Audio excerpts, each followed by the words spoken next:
Em poucos minutos eu vou te explicar sobre uma coisa que vai realmente te assustar. No mesmo horário em que Sérgio Moro era chamado de ladrão pela esquerda, em uma sessão secreta na CPI do BNDES, Antônio Palocci fez afirmações estarrecedoras. Esqueça o Petrolão. Eu vou te apresentar o maior esquema de corrupção da história humana. O BNDES, ou Banco Nacional de Desenvolvimento Econômico e Social, é uma empresa público-federal, cujo objetivo é o financiamento de longo prazo e investimento em todos os segmentos da economia brasileira. Ele utiliza dinheiro público, como por exemplo o dinheiro que foi retirado do Fundo de Amparo ao Trabalhador, aquele mesmo fundo que teve que parar de pagar boa parte do seguro-desemprego por falta de dinheiro. Em resumo, o banco usa o nosso dinheiro, dos nossos impostos. Uma das obras mais comentadas que foram financiadas pelo BNDES foi o Porto de Mariel, que custou para nós 2,3 bilhões de reais. Para você ter uma ideia, 1 quilômetro de asfalto no Brasil custa em média 1 milhão de reais. Com esse valor, seria possível asfaltar mais de 2.300 quilômetros de estradas ou construir mais de 8.800 postos de saúde.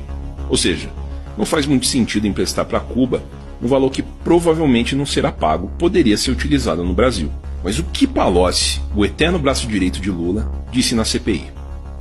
Segundo Palocci, o grande articulador do esquema para roubar o BNDES era Lula, que o total liberado pelo banco em transações duvidosas foi em torno de 500 bilhões de reais, exatamente a metade da quantia que a reforma da Previdência pretende economizar para salvar o país em 10 anos. Palocci afirmou que o ex-presidente tinha como objetivo uma espécie de poder mundial, financiando obras e eleições de nações amigas e ganhando muito com isso. Palocci afirmou que tentou remover de Lula a ideia de utilizar dinheiro público para financiar obras em outras nações, mas que Lula não deu ouvidos. Para conseguir as liberações, era preciso burlar o sistema. Isso nunca foi um problema para o PT. Como o dinheiro era roubado. Para você financiar uma obra em um país qualquer, é preciso que aquele país tenha uma nota de pagamento.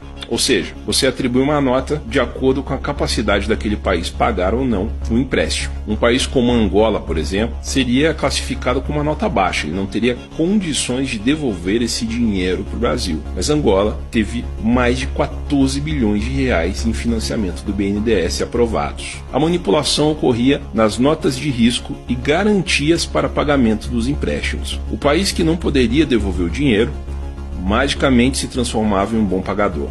O resultado disso é que esses empréstimos provavelmente nunca serão pagos. O TCU já vem um bom tempo investigando essas movimentações e apresentou um cálculo. O cálculo é o seguinte: cada obra no exterior financiada pelo banco, em média, desviava 50% do valor liberado. Provavelmente todo o dinheiro desviado foi utilizado para se pagar propina no exterior aos agentes envolvidos e provavelmente ao Partido dos Trabalhadores. Palocci confirmou o uso de contas bancárias no exterior para movimentar o dinheiro da propina. Isso quer dizer que devem haver contas no exterior abarrotadas com dinheiro do BNDES em nome do PT. Vamos a um cálculo rápido.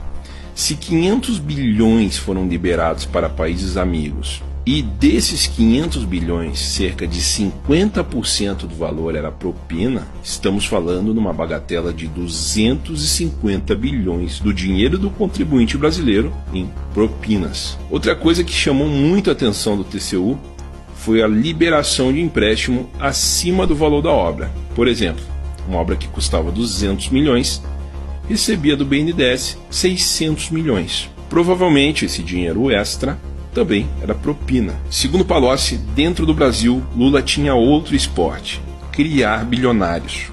Ele dava a palavra final nos escolhidos para serem campeões nacionais, como o JBS, Odebrecht, Eike Batista e vários outros empresários mega milionários. Enquanto milhões de empresários sofrem todos os dias para manter suas empresas abertas, sem nenhuma possibilidade de conseguir um financiamento do BNDES, Lula escolhia a dedo os novos bilionários do Brasil.